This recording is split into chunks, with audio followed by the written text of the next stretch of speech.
Unit 5, Sound Design. Hi, I'm Paul McLean, and this is our fifth and final portion of the Technical Theater Strategies for Teaching Face-to-Face, Digital, or Anywhere. This section is on sound design. In the teacher resource link, this is Unit 5 for Technical Theater. There is a sound design unit plan and 3 sound design lesson plans. In this section, very much like the structure for all of the other design, we have a PowerPoint on sound design, and it has a video option that you could use or create your own. An example of that video is as follows. Who are the members of the sound team? The people. The sound designer. This person develops a sound plan and organizes the sound cue sheet and the distribution and connection of microphones, speakers, and sound equipment. The sound crew. These people assist the sound designer in installing sound equipment. The soundboard operator. This person is responsible for controlling the sound as the show takes place live. This may be the same person as the designer or a member of the team. The soundboard, also referred to as a mixer, is the heart of the sound system. It controls input from mics, tape recorders, CD players, and allows levels and equalizations to be set. Amplifiers provide the power supply for the speakers. Speakers project the sound outward. Microphones, used for recording and amplifying sound on stage. A body or lavalier mic is small enough to be hidden on the performer and has a small battery-powered transmitter that sends a signal to a receiver unit attached to the sound board. Sound design. Sound reproduction for sound effects. There are 2 basic categories for sound effects: motivated sounds, called for in the script, and environmental sounds for mood or effect. Sound technology. Sound mixing boards, sampling, recordable, rewritable CDs, although few and far between now, the mini-disc, MP3s, and WAV files. What does a sound designer do? Where can you find sound effects? These can be found all over, on iTunes, soundbible.com, free sound effects, YouTube audio libraries, and you can make them recording your own sound effects. Tips and tricks. Organize your sounds in a playlist in the order of your cues for performance. Title the sounds by SQ1, SQ2 on the playlist so they match up to your cue sheet. Don't let the sound overtake the performance. Make sure you keep it at the proper volume. Practice all sound effects with the performance so that you get the correct timing. After sharing the basic information about the role and purpose of the sound designer, we move on to Lesson Plan 2, which is sound design for a short play. This lesson plan comes with an outline which gives an example of a cue sheet. For days 1 through 3, the sound designer should read a play or find a play script and create a list of all sounds or background noises needed for the production. Your list should include the following example: a sound description, a duration, a script page, and a cue phrase. For days 4 to 6, sound design cue sheet. Create a sound cue sheet for the play that lists each sound, effect, or music that is needed in the play. Be sure your sounds are listed in the order that they occur within the play. The following should be included: sound description, script page number, CD track or title of track, sound level, prep phrase, and cue phrase. Summarizing production circle. Start designing sound effects for the class production using GarageBand, Logix Pro, or Fruity Loops. Using one or another type of program similar to the ones above, create any music or sound effect needed for the production. Remember, most plays begin and end with music that sets the tone or mood of the play. Sometimes we need background music or sound effects as well. Sound choice should always enhance the production and not distract.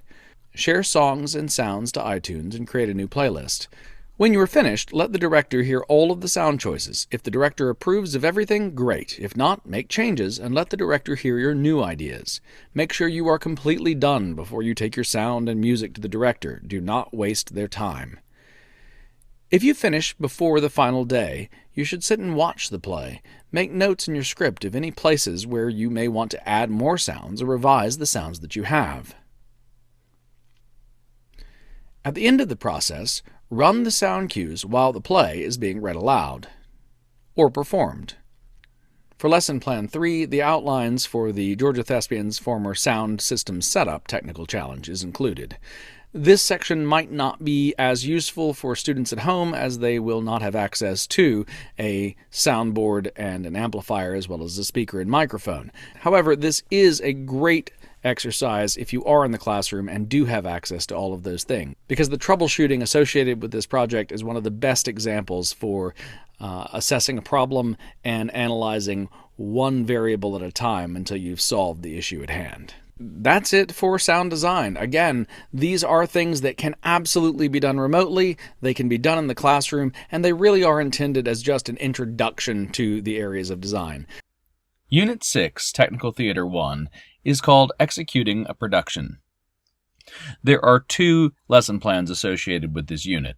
One is for applying a design for a live play or a digital play that is actually fully realized. The other is applying theatrical designs based on visual art. If your theater program is not currently producing live productions, it's still possible to apply these designs in a manner that is similar to how they would be applied during the run of a production. Both of these lesson plans come with production concept handouts and a Tech Theater Master Checklist to help the students in their process of actually executing designed plans. The theatrical design based on art is a 2 to 3 week lesson plan, wherein the students will create a small story of 2 to 3 sentences beginning with a beginning, middle, and end based on a selected piece of visual art. The design concept would be collectively established. The design then would include 5 pieces of a scenic element, at least 1 costume related to the story, a sequence of 3 timed lighting cues in between 2 blackouts, as well as a pre-recorded sound design. All technical elements of the presentation must work together to communicate a human story with a beginning, middle, and end. In addition to the presentation and a prompt script, each student would be expected to turn in a detailed list of everything he or she contributed to the project.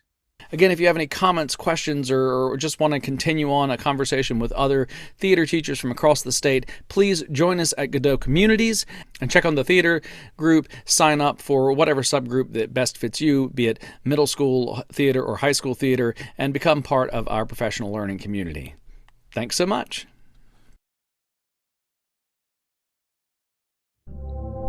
Do you oftentimes feel lonely in your school building or district as a fine arts educator?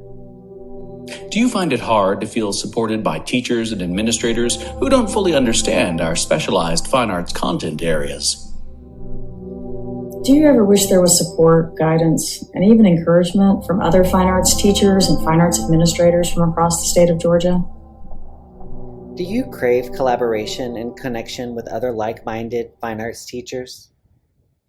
Then we have the perfect place for you.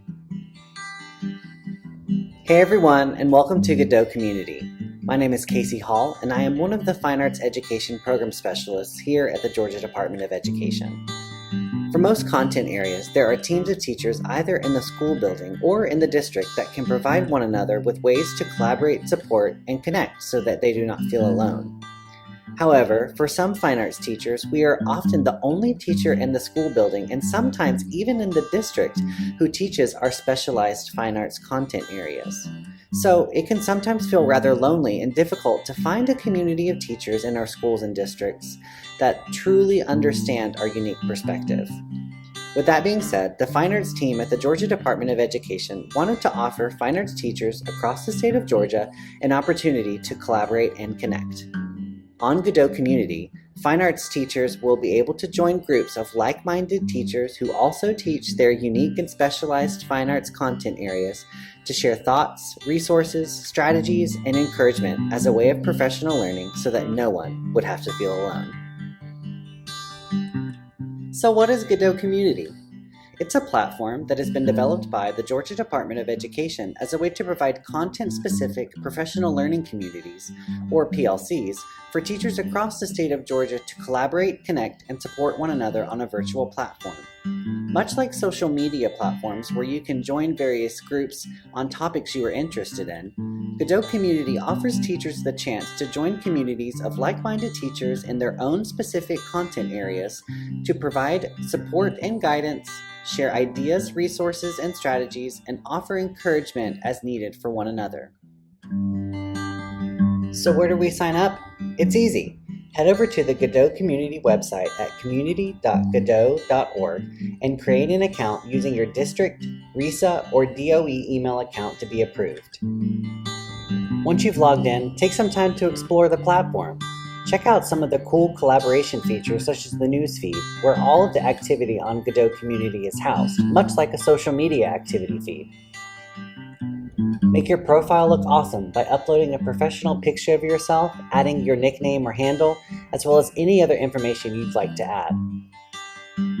Be sure to click on Groups and search for the fine arts community groups in which you'd want to join.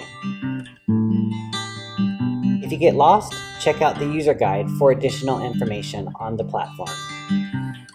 Side effects of Godot Community include happiness, support, prosperity, collaboration, stress relief, joy, networking, peace of mind, guidance, euphoria, new friends, optimism, connection, prosperity, strong support system, advice when needed, new opportunities, professional growth, and much, much more. If you have any questions or need additional support in navigating the Godot Community platform or creating an account, be sure to contact me either by using my email address below, or once you've created an account, message me on the platform and I'll respond to you as soon as I can. I can't wait to connect with you on the Godot Community platform, and I'll hopefully see you there soon. Thanks, everybody.